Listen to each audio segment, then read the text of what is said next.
Hello everyone. Today we're going to be talking about inequalities in two triangles. And so we really have one theorem that comes from this, and the converse of it is also true, and that is called the Hinge theorem. And what the Hinge theorem tells us is that if two different triangles have two sets of congruent sides, then the longer side is across from the larger or the largest included angle.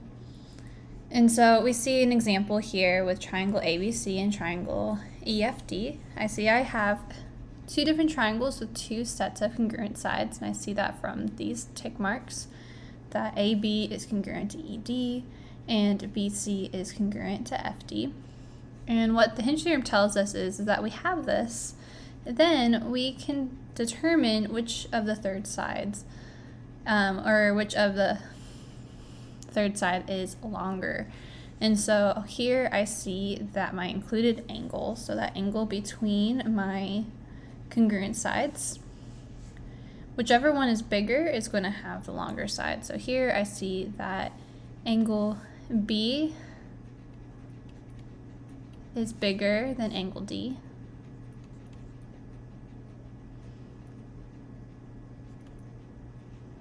And so this means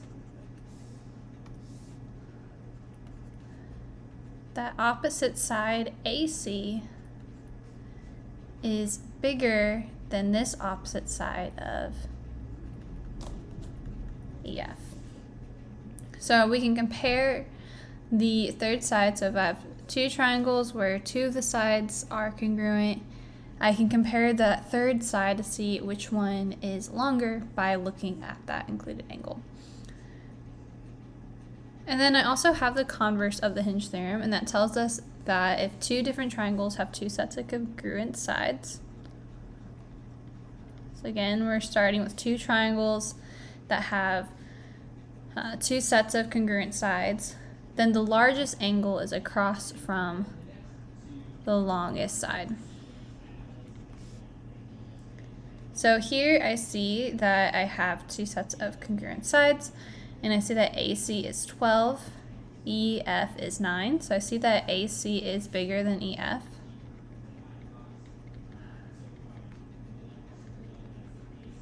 And so I can then come to a conclusion about comparing those angles.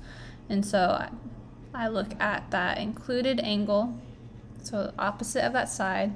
This would mean that angle B is bigger than the opposite angle from 9, which is angle D.